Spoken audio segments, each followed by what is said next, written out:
Hola, nos encontramos de nuevo. En esta oportunidad la clase va a estar referida a la materia orgánica edáfica y para eso vamos a traer o a rememorar aquel diagrama básico y general que nos muestra en forma proporcional cómo está conformado un suelo de características medias o entre comillas normales.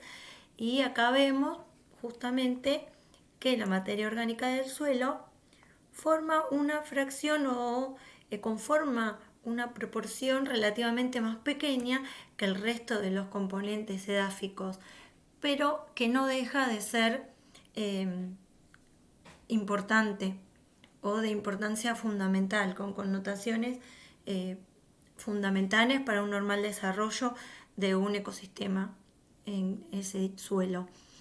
Eh, esta materia orgánica está formada por diferentes componentes según su origen, ¿sí? Y estos componentes orgánicos que forman parte pueden formar parte de la biomasa del suelo o de la materia orgánica, formada por organismos vivos y componentes muertos también, justamente surge de la descomposición química y biológica de los materiales vegetales principalmente. Si bien también hay de origen animal, la mayor parte vienen de la descomposición de componentes vegetales. Ahora sí podemos determinar que dentro del tejido vegetal hay numerosos compuestos orgánicos. Sin embargo, algunos pocos son los que están presentes en el suelo después de la descomposición de esta materia orgánica o de estos residuos que caen al suelo. Entre ellos encontramos este listado encabezado por los carbohidratos, seguido por las ligninas, aminoácidos, lípidos y humus, sin que tengan ningún orden preferencial. Para comenzar, vamos a hablar un poco de los carbohidratos, que pueden ser polihidroxialdehídos, cetonas o sustancias que por hidrólisis producen alguno de estos. Justamente las propiedades van cambiando a medida que aumenta su complejidad molecular, y así los clasificamos como monosacáridos, a los más simples, que son azúcares simples que no los podemos hidrolizar o convertir en moléculas más pequeñitas.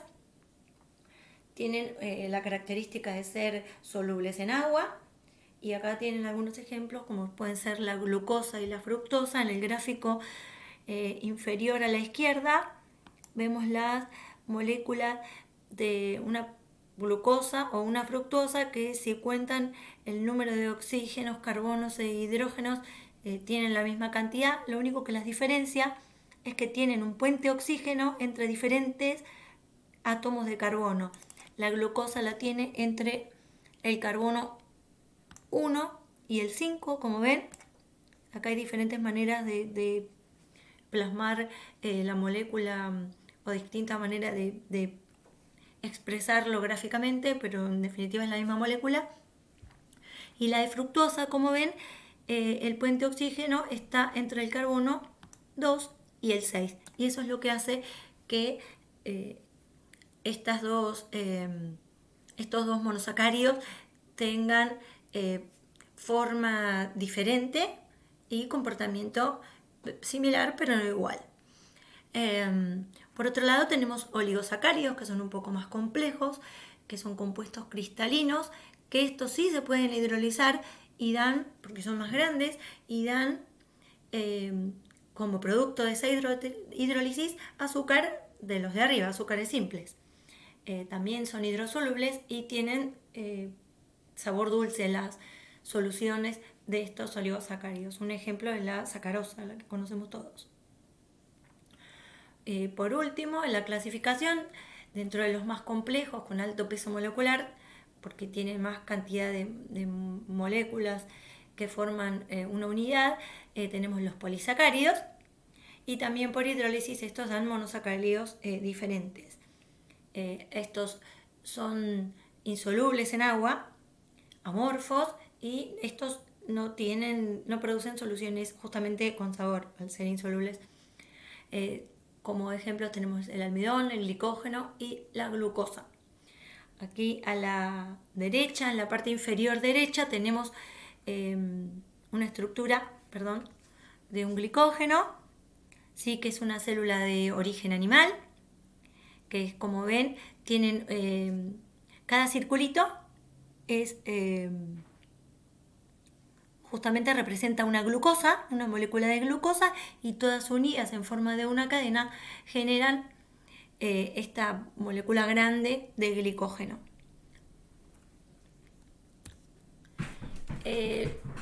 Acá tenemos algunas características de los carbohidratos, de las más representativas.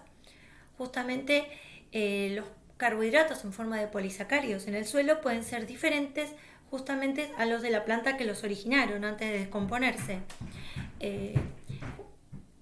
Como les digo, estos son descompuestos debido al ataque microbiano que utilizan estos polisacáridos como fuente de energía al romperlos y alimento, generando ATP para su crecimiento y desarrollo de las poblaciones de microorganismos.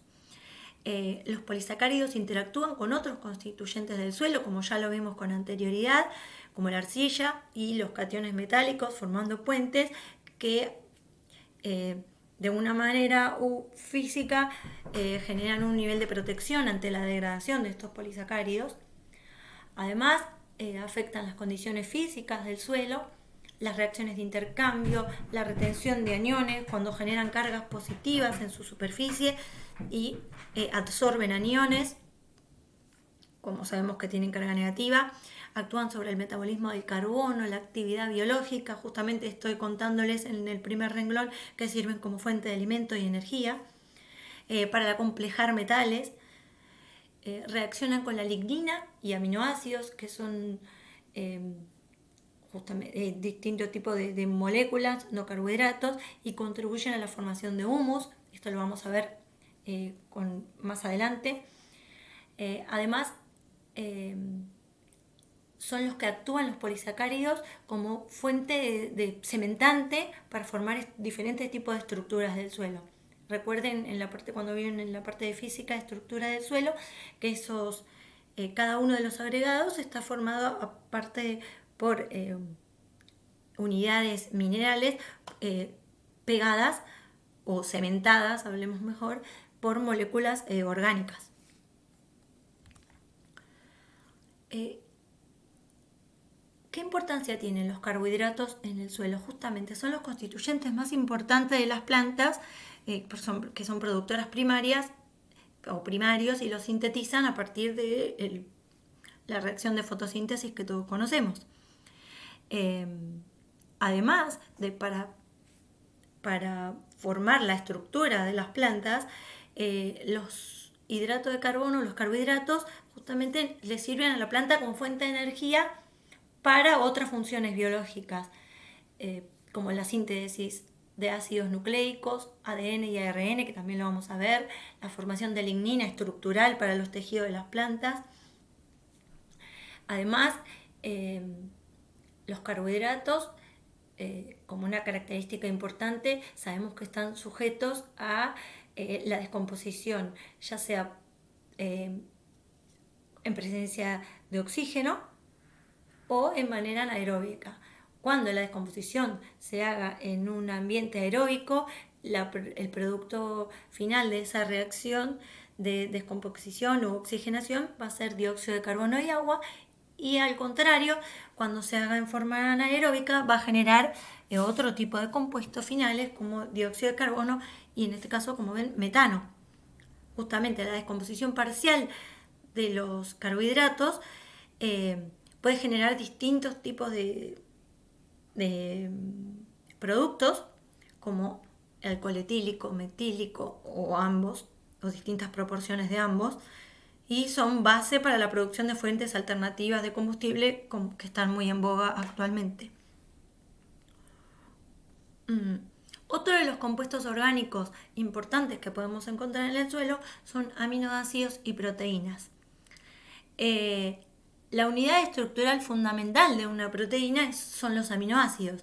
Una concatenación de distintos tipos o una unión o conjunto de distintos tipos de aminoácidos son los que me van a formar distintos tipos de proteínas. Esta unidad estructural justamente, o la unidad mínima de un aminoácido está formado, y su nombre lo lleva, a un carbono unido a un grupo amino y un grupo generador de fuente de acidez, un carboxilo. Distintos tipos, según su nivel de complejidad, se clasifican en alifáticos, cuando son de cadena simple, como este alfa aminoácido. Se llama alfa aminoácido porque tiene el grupo amino en el carbono alfa. Eso no importa. O sea, sí importa, pero no a lo que nos compete a nosotros. Después tenemos aminoácidos de tipo aromáticos, como la fenilalanina. Acá les voy a dar un ejemplo que tiene un grupo fenilo, así, unido a una base alifática. Y por otro lado tenemos heterocíclicos, como la prolina, que es un poco más complejo, que tiene el grupo amino como parte de este grupo aromático, en forma de anillo. ¿Sí? Tiene distintos tipos de átomos en el mismo anillo. En este caso, carbono serían los vértices, y un nitrógeno, un grupo amino, formando parte de ese anillo. Los aminoácidos son solubles en agua e insolubles en solventes orgánicos. Son de naturaleza anfotérica, por lo que hablamos en la clase de pH, si lo recuerdan, como el agua, debido a que tiene grupos que se comportan como bases y grupos que se comportan como ácidos, que pueden liberar protones, ¿sí? En la mayoría de las proteínas, esta es una característica general, el porcentaje de nitrógeno es del 16%, y de ahí mismo surge que distintos tipos de residuo de vegetal tienen distintos contenidos de proteínas. Una alfalfa, por ejemplo, que es una leguminosa, todas las plantas que tienen vaina o chaucha y que pertenecen al grupo de las leguminosas tienen un poco más alto contenido de nitrógeno. Para saber el contenido de proteína que tiene un residuo de alfalfa, por ejemplo, vamos a multiplicar ese porcentaje de nitrógeno por 6,25 y ahí lo convertimos a proteína. Las gramíneas, en cambio, que tienen un contenido un poco menor, porque no son fijadoras de nitrógeno amoniacal, en un crecimiento general de una gramínea tiene aproximadamente un 5,75 como constante, multiplicada por el porcentaje de nitrógeno, para saber el contenido de proteína de ese material.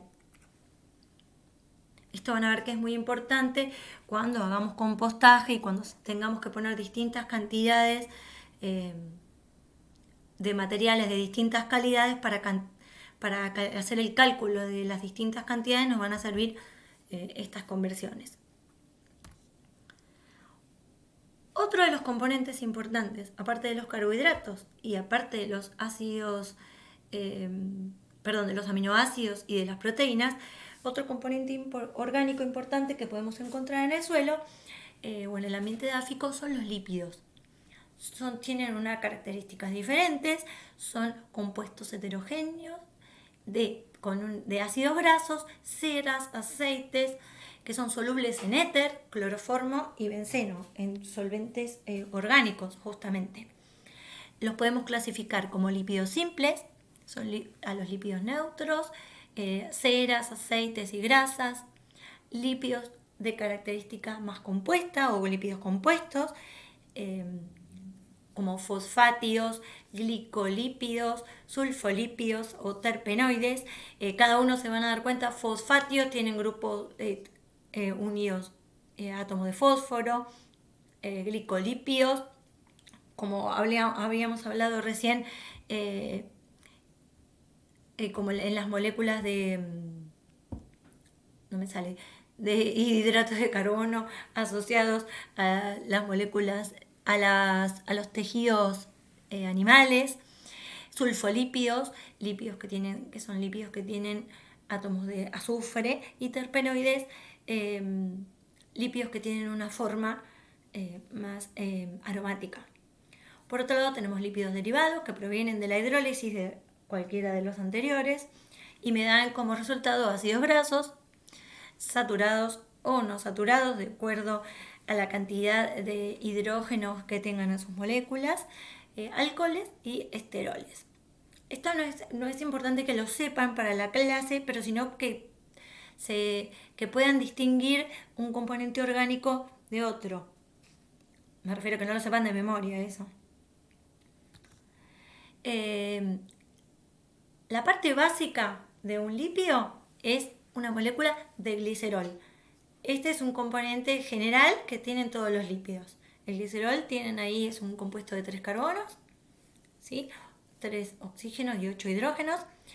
Justamente cuando hidrolizamos las grasas, por el proceso de saponificación con hidróxidos o álcalis, nos dan como resultado esta molécula de glicerol y distintas sales de ácidos grasos, que son los que diferencian un lípido de otro. Justamente, y como ya todos conocen, los lípidos son casi insolubles en agua, son hidrofóbicos, y en las plantas y en los animales están asociados a proteínas y también a carbohidratos, como hablábamos recién de los glicolípidos. Otro componente importante que encontramos en el suelo son ácidos nucleicos, ¿sí? Que son compuestos que se encuentran en el núcleo de las células vegetales y animales. Son moléculas compuestas de polímeros de nucleótidos, ¿sí? Que están compuestos por una base nitrogenada, que puede ser del grupo de la pirimidina, puede ser uracilo, tiamina, citosina, adenina, glicuanina o hipoxatina. No se preocupen por eso, que están unidos a un azúcar diferente al de los carbohidratos que habíamos visto antes, que puede ser una ribosa o una desoxirribosa. Ahora les voy a mostrar la forma de cada una, y que tienen un átomo menos de carbono, tiene 5 carbonos. Estos ácidos nucleicos se polimerizan justamente en cadenas con aminoácidos a través de puentes de ácido fosfórico, y tenemos distintas clases: el conocido ADN, que está dentro de la célula de la planta, y el ARN, que está localizado tanto dentro del núcleo, entrando y saliendo, o en los ribosomas y el retículo endoplasmático. Acá tienen la molécula de ribosa y desoxirribosa. A la izquierda tenemos la molécula de ribosa, como ven, con 1, 2, 3, 4 y 5 carbonos, como les dije anteriormente. Esta vez la misma molécula, solo que le falta justamente un oxígeno, por lo cual lo llamamos desoxirribosa. De ahí viene el ácido ribonucleico y el desoxirribonucleico. Como ya les dije, todas las células se conjugan con distintas proteínas formando las nucleoproteínas, ¿sí? Son las que contienen ADN, que está en los cromosomas, que es lo que genera la herencia genética de cada una de las especies. A ver, por último, otro componente más que encontramos en el suelo, aparte de, hagamos el resumen, hidratos de carbono, ácidos nucleicos, lípidos, aminoácidos, son las ligninas. Las ligninas es un sistema muy polimerizado de compuestos aromáticos, ¿sí? Justamente la lignina es uno de los compuestos que generan la parte estructural de los tejidos leñosos y que forman el tejido de sostén de las plantas, a diferencia de los otros hidratos de carbono. El contenido de lignina aumenta con la edad de la planta, y cuando los tallos son más anchos, también más grandes. es más grande en las pasturas tropicales que en las regiones templadas. Si ustedes piensan en el tipo de plantas que hay en cada uno de estos ambientes, se van a dar cuenta que son plantas más estructuradas, menos... no me sale. Son más fuertes, con más tejido de sostén. Las ligninas son insolubles en agua, en solventes orgánicos y también en ácido sulfúrico. Es muy difícil descomponer la lignina.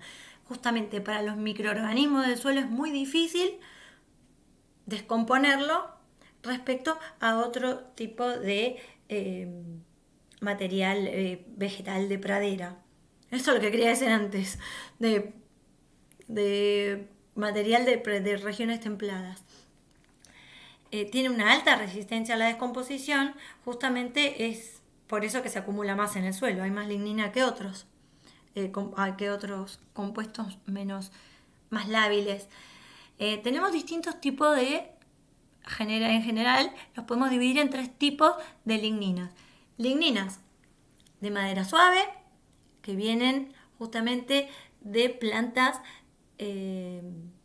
gimnospermas, como el pino, por ejemplo, la madera suave, esa madera blanca más suave de pino que se descompone más rápido, ¿sí?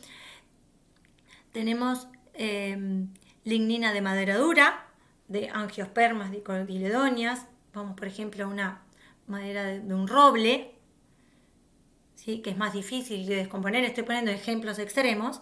Y también tenemos lignina de pradera, que es la palabra que no me viene saliendo desde hace un rato, de angiospermas monocotiledóneas. Así tienen, por ejemplo, las estructuras de distinto tipo de lignina proveniente de distinta madera, como le llamamos, de gimnosperma, de dicotiledónea en el centro y de monocotiledónea en el extremo inferior derecho.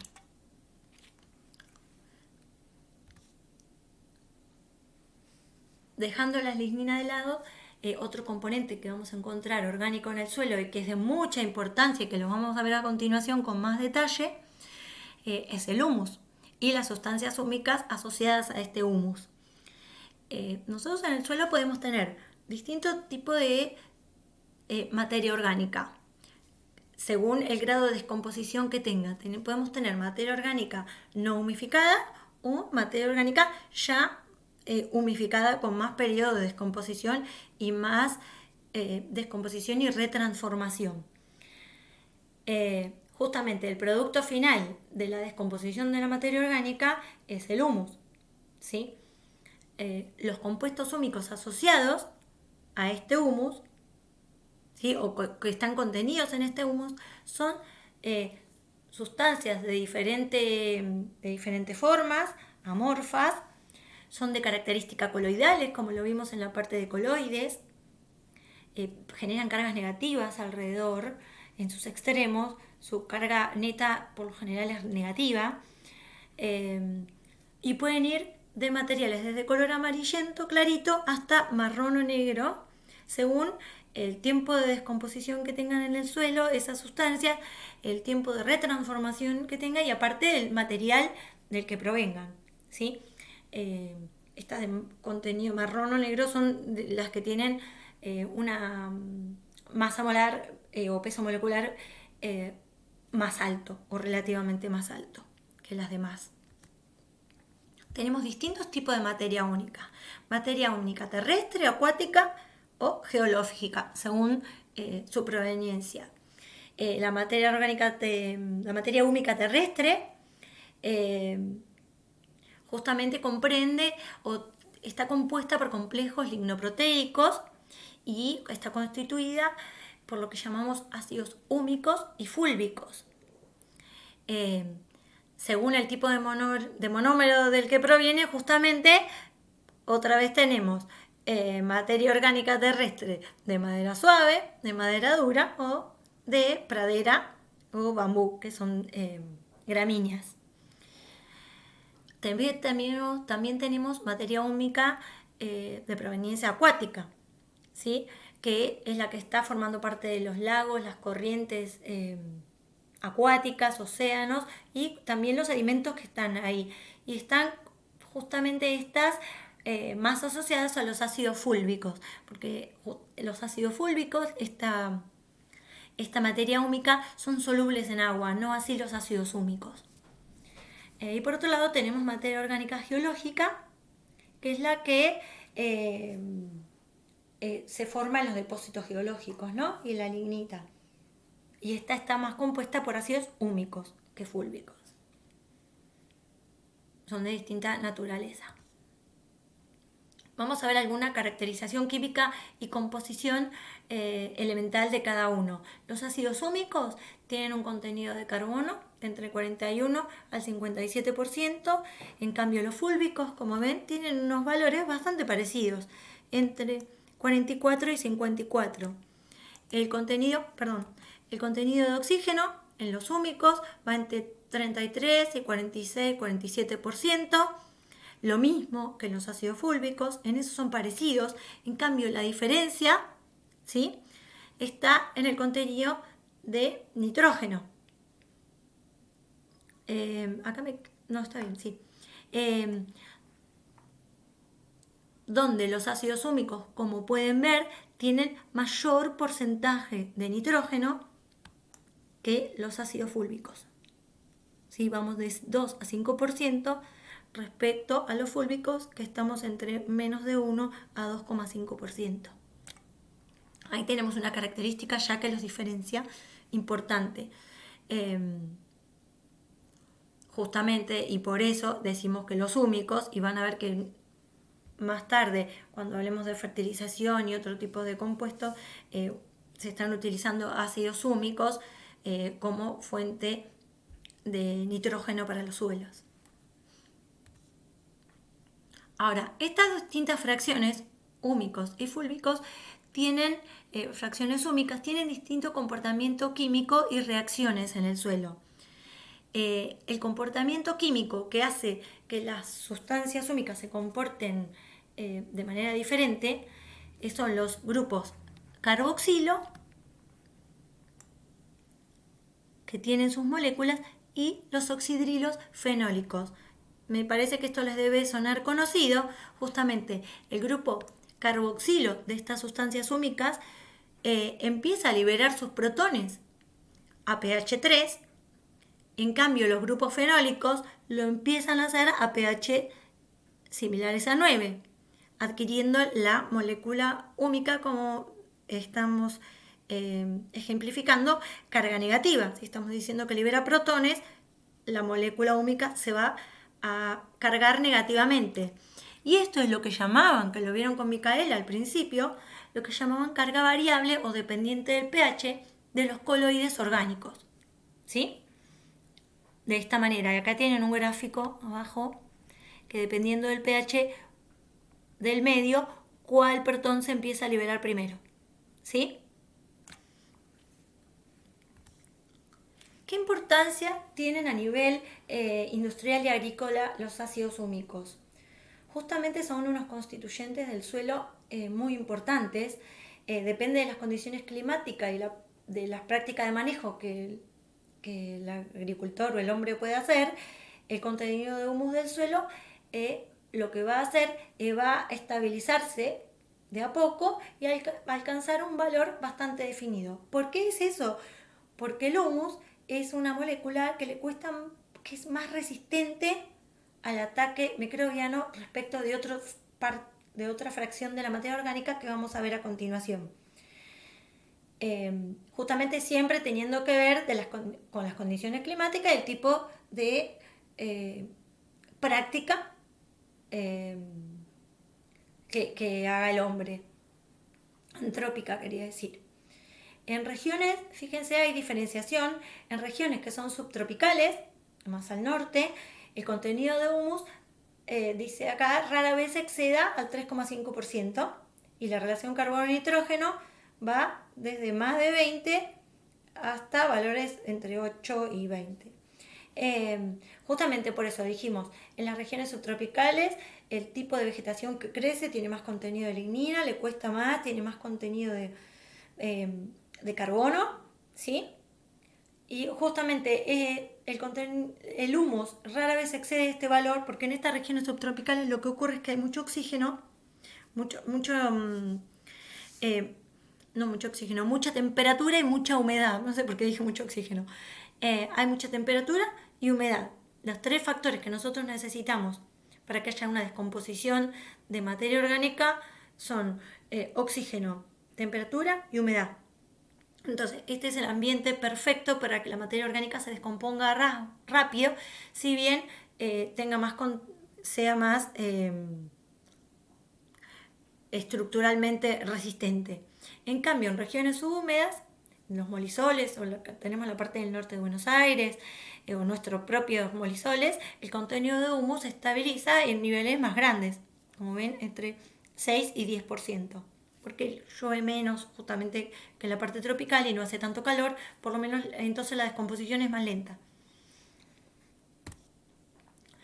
Continuando con la importancia de los ácidos húmicos junto con las arcillas, como ya vimos en las últimas clases, son responsables de los diversos mecanismos que ocurren en el suelo, afectando directa o indirectamente el crecimiento de las plantas. Uno de los más importantes que vimos junto con las arcillas, recuerdan, era la capacidad buffer de los suelos.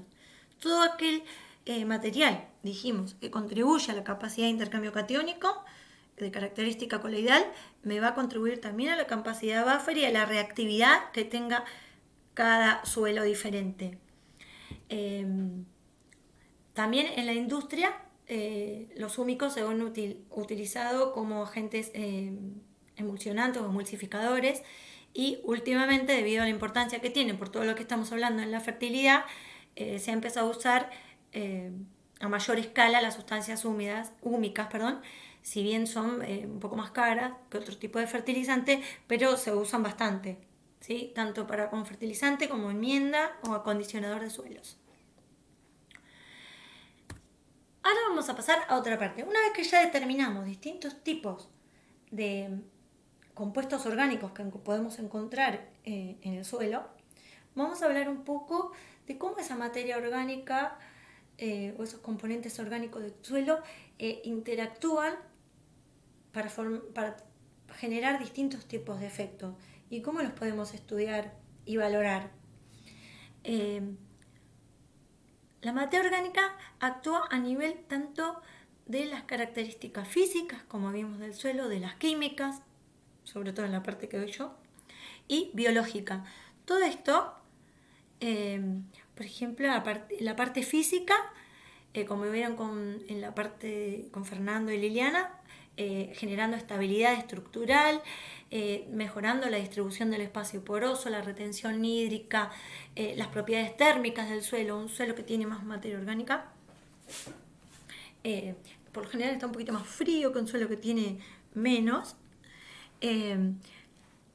A nivel químico me contribuye a la capacidad de intercambio catiónico por todo lo que venimos hablando, es fuente de SiC, mejora la capacidad buffer del suelo, lo acabo de repetir, me sirve para complejar cationes, secuestra compuestos a veces que son de naturaleza orgánica y que no queremos que pasen a la napa, como algunos herbicidas o fungicidas,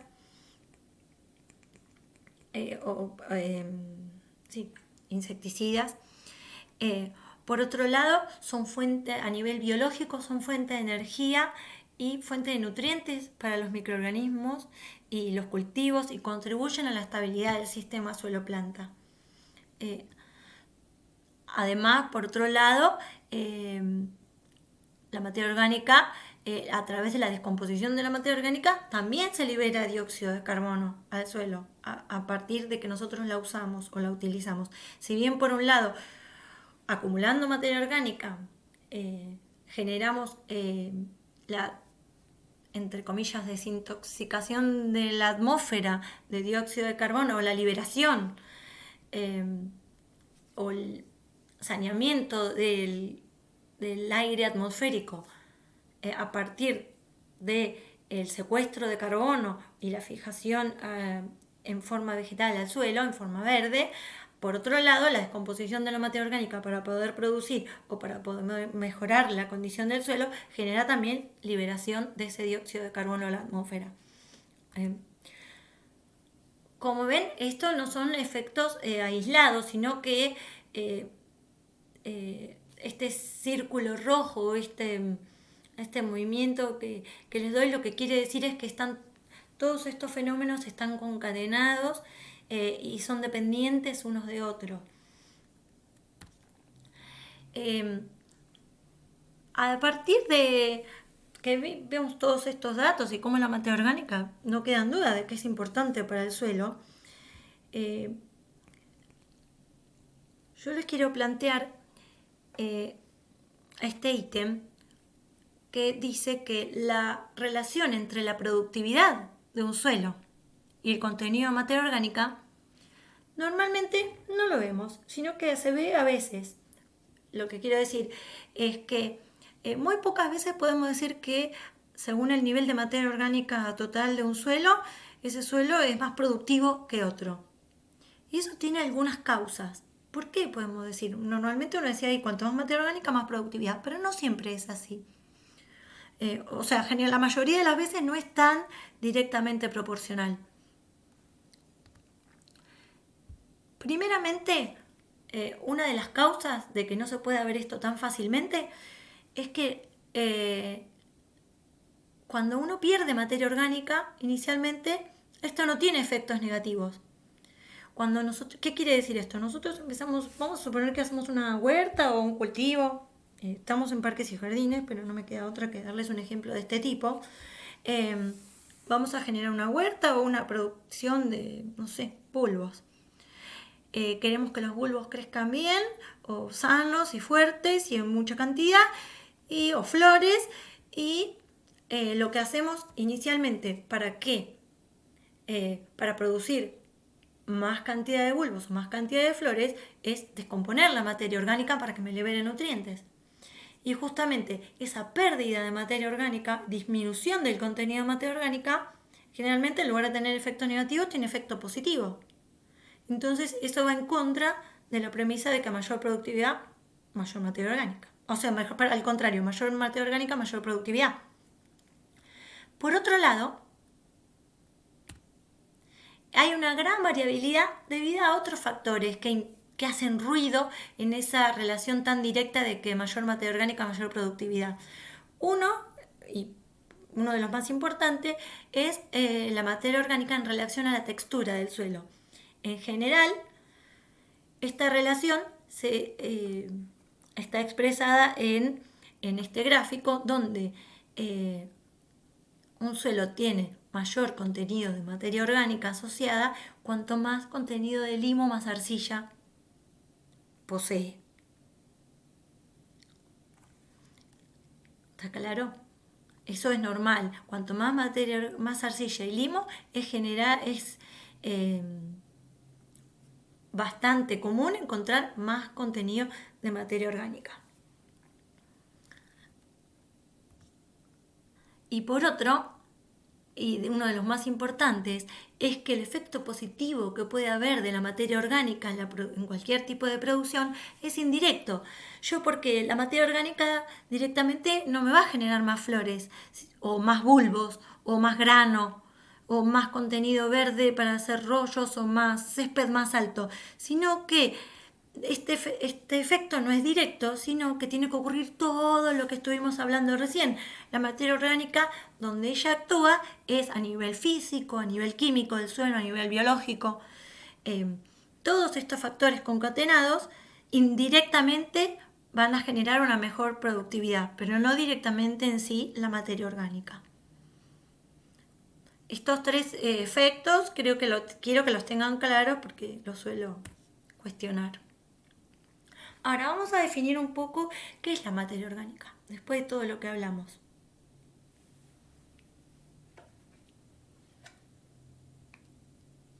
Me voy a servir un mate. Como les planteé acá directamente, en un sentido amplio podemos decir, o lo que nosotros normalmente conocíamos, es que la materia orgánica es aquella fracción del suelo que está compuesto por cualquier organismo que estuvo vivo. Todo lo que va a parar, que se muere y que va al suelo, es materia orgánica. Perfecto, ahí tenemos una definición bastante amplia. Ahora, desde hace un tiempo, hace bastante tiempo, bueno, ahora ya estamos en 2021, 21 iba a decir, hasta hace 20 años, justamente la materia orgánica se la definía como la fracción orgánica del suelo, excluidos los residuos animales y vegetales aún no descompuestos, y esta es la Soil Science Society of America, desde el año 97 que hizo esta definición de materia orgánica. Y como les digo, en muchos casos, investigadores de mucho renombre, como Schnitzer, la han utilizado como un sinónimo de humus. Muchos de nosotros decimos voy a comprar humus o voy a materia orgánica o humus, nos da lo mismo. Sin embargo, justamente yo les pregunto, ¿qué pasa con el material fresco del suelo que está acá? Este aún no descompuesto, que me deja fuera la Soil Science Society of America. Justamente ese material fresco del suelo es el que me genera el mayor nivel de balance de la materia orgánica y tiene un significado, como les escribí acá, fundamental para los equilibrios del suelo a nivel físico, biológico y químico. ¿Qué quiero decir con esto? La materia orgánica está constituida, fíjense, por una variedad importante de compuestos de complejidad variable que están, como les muestro en este gráfico, en un continuo estado de transformación. Este material varía desde los residuos que están recientemente, de los residuos de cultivos y animales recientemente incorporados al suelo, hasta el humus, después de mucho tiempo de transformación. ¿Sí? Justamente la materia orgánica del suelo no es homogénea a partir de este gráfico que les estoy mostrando, sino que la misma se encuentra en un continuo estado de transformación sin límites definidos. Como pueden ver, esto es un montón. Nosotros tomamos un poco de suelo y podemos definir lo que nos queda en la mano, cuál parte es recientemente incorporada y cuál parte es humus. Por tanto, nosotros podemos decir que a partir de todo esto, que existen diferencias en estructura, diferencias en la velocidad de transformación de esta materia orgánica y velocidad de la descomposición o la función que cumple esta en el suelo. Si ustedes pueden ver acá en este gráfico, los primeros residuos que primeramente caen al suelo representan dentro de esa materia orgánica entre niveles del 10 a un 25% del carbono orgánico del suelo, y cuando estamos hablando de humus, la mayor parte de la materia orgánica del suelo está en forma de humus, entre el 50 y el 85%. ¿Por qué me refiero a carbono del suelo, a carbono orgánico del suelo, como un sinónimo de materia orgánica? Como nadie me lo preguntó porque estoy haciendo un video, se los tengo que explicar. La manera o la forma de hacer una determinación de laboratorio de materia orgánica, una de las formas es a través del contenido de carbono orgánico del suelo. Por lo general, hasta hace poco tiempo, se asumió que un valor medio de carbono orgánico en el suelo contenido en la materia orgánica era del 58%. Obviamente diferentes tipos de residuos, por todo lo que acabo de explicar anteriormente, tienen distinto contenido de carbono, pero en general ese valor de un 58% es un valor que estuvo hasta hace poco y sigue estando en algunos casos como referencia básica del contenido de materia orgánica del suelo.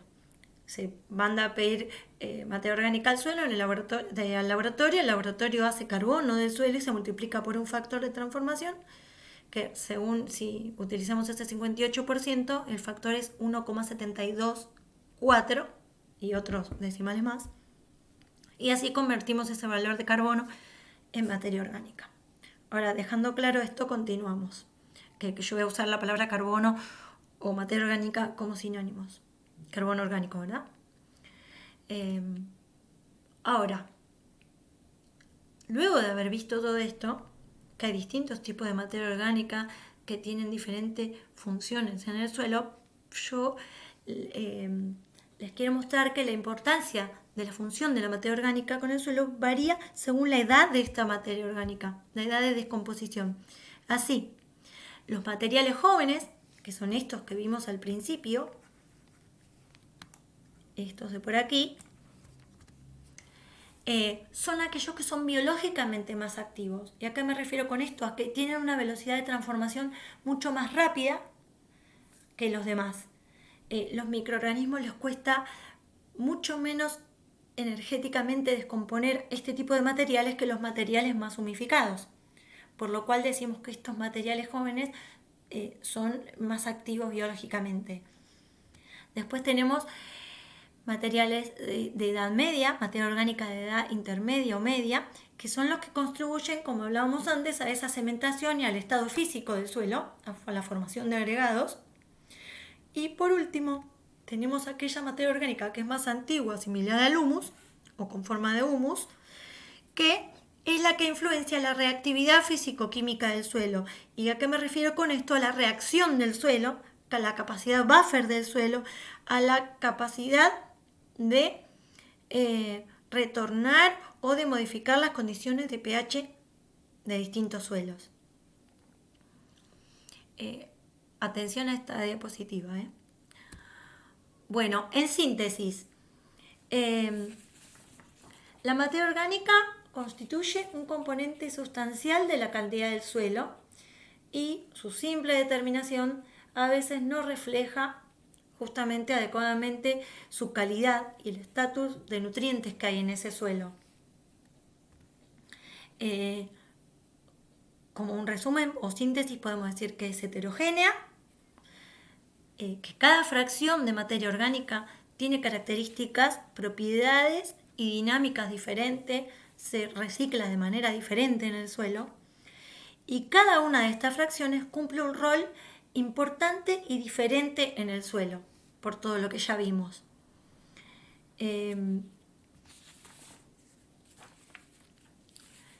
Justamente a partir de allí es que para poder estudiar esa materia orgánica y para tener más idea de cómo se comporta cada una de esas fracciones, hubo que definir límites o compartimentos, como dice esta diapositiva, discretos, que sean funcionalmente homogéneos, para poder estudiarlo por separado.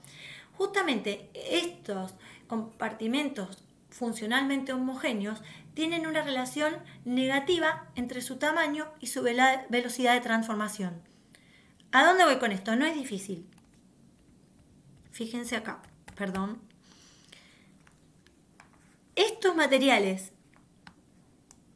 de la derecha, los recientemente incorporados al suelo, que representan aproximadamente entre un 10 y un 25 en un suelo de la zona por acá, como lisoles, representan un 10 a un 25% de la materia orgánica del suelo, son los de velocidad de transformación más alta.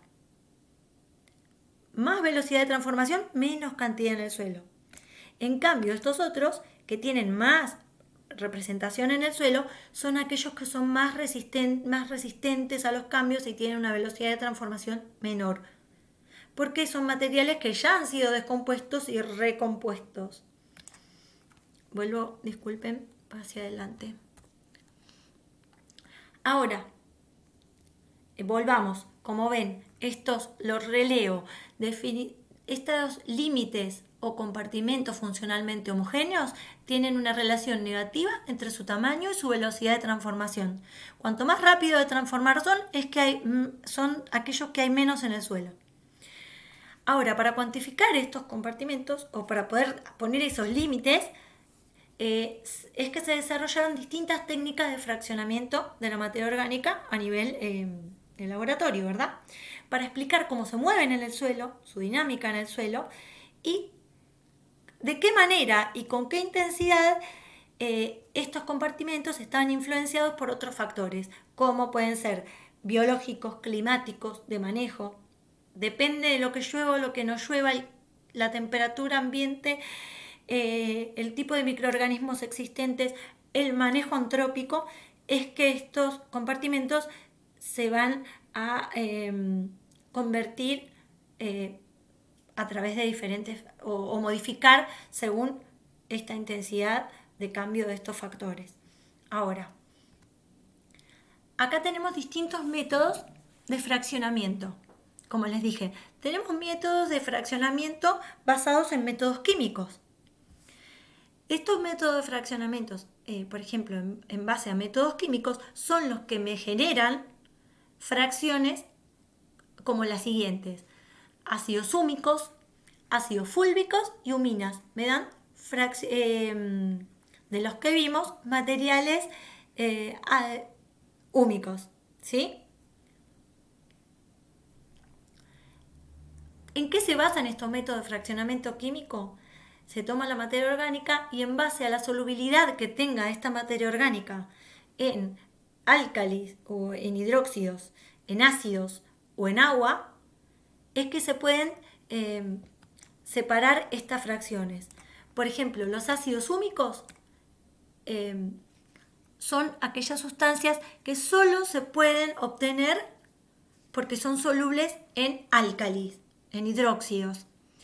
Los ácidos fúlvicos, en cambio, son solubles en ácidos, en álcali y en agua caliente, ¿sí? Y las huminas, que son otra fracción de la materia orgánica, son insolubles en todo, digamos. ¿Ya? A partir de esos métodos de fraccionamiento es que podemos separar estos y que tienen cada uno de estos características diferentes y formas diferentes y roles en el suelo diferentes. Se comportan de manera similar cada grupo. Por otro lado, hay otros métodos de fraccionamiento de otros tipos de la misma materia orgánica, pero a partir de métodos físicos. Uno de los métodos más representativos o que yo elegí para esta clase es el fraccionamiento físico por tamaño de partículas. Este tipo de fraccionamiento lo que hace justamente es separar la materia orgánica asociada a distintas fracciones granulométricas. Y así podemos separar la materia orgánica asociada a la fracción mineral, que es aquella materia orgánica que está asociada con las arcillas. Se usa un tamiz para esto, y agua. Y por otro lado, podemos separar a la materia orgánica particulada o joven, que es aquella materia orgánica que está asociada a las arenas finas, ¿sí? Arenas y arenas finas. Justamente, como verán, tienen el mismo color los húmicos que la fracción de la materia orgánica asociada, a la fracción mineral. ¿Por qué? Porque tienen características similares. Están separadas por distintos métodos, pero son de característica similar. Y ahora las vamos a ver, esas características. En cambio, la materia orgánica particulada o joven es más parecida o se comporta de manera más similar a los ácidos fúlvicos. La podemos asociar con, sería la palabra justa, la frase justa. Fíjense, distintos tipos de fracciones, a partir de este método de fraccionamiento físico, que es el que vamos a continuar desarrollando ahora, tienen distintas características. Por un lado les dije, teníamos la MOM, o MO, depende cómo la llamemos, es la sigla, asociada a la fracción mineral o humificada, y por otro lado la particulada joven o joven, ¿sí? Fíjense, la fracción de la materia orgánica asociada a la fracción mineral o más humificada, las características principales que tienen es que es una materia orgánica más transformada y estable. Por algo se llama humificada porque parece al humus. Tiene más asociación con los minerales, está más, entre comillas, pegada a las arcillas, ¿sí? Y más protegida por las arcillas y por los poros pequeños que hay entre las arcillas. Protegida, me refiero a protegida de la descomposición por los microorganismos, por lo cual es más resistente a la degradación y aparte tiene mayor concentración de carbono y menor relación carbono-nitrógeno. ¿Sí? Porque en relación por cada carbono que hay tiene más contenido de nitrógeno. Por otro lado, y en contraposición, tenemos la materia orgánica particulada o joven, que es aquella fracción que justamente se llama joven entre comillas porque es menos transformada y se parece más a los residuos de los que proviene. No está tan asociada con los minerales porque está más relacionada con la parte más gruesa, las arenas, porque justamente son de tamaño más grande, es de tamaño más grande. Justamente es menos resistente a la degradación porque está más a disposición de los microorganismos, porque está más cerca de los poros más grandes, hay más oxígeno, ¿sí? Es más fácilmente alcanzable por esos microorganismos y tiene una menor concentración de carbono, pero una mayor relación carbono-nitrógeno que la anterior. Si se fijan, las 4 frases, las 4 versos, el verso inferior es todo lo contrario del superior. ¿Ya?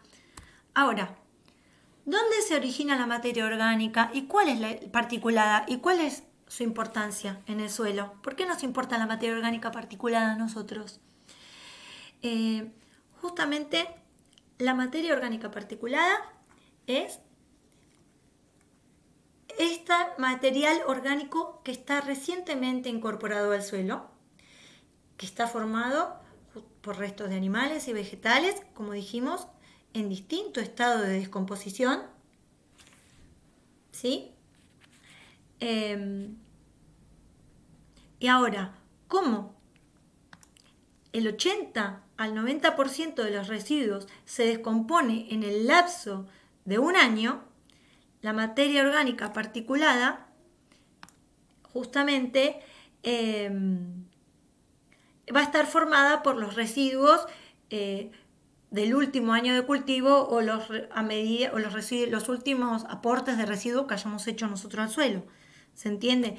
Porque como pasados los 3 meses la materia orgánica ya se empieza a descomponer, sobre todo si es primavera, verano, esa materia orgánica particulada va a estar formada por los residuos recientemente incorporados al suelo, ¿sí? Y menos, en menor medida, por aquellos cultivos que precedieron a los últimos, ¿verdad? Bueno, ese era el círculo que quería mostrar desde el principio.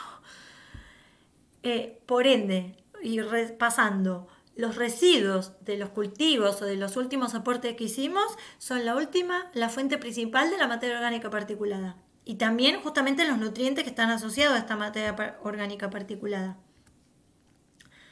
Además de que tiene muchos nutrientes asociados, hay que tener cuidado porque las mayores pérdidas de nutrientes también ocurren a partir de esta materia orgánica particulada.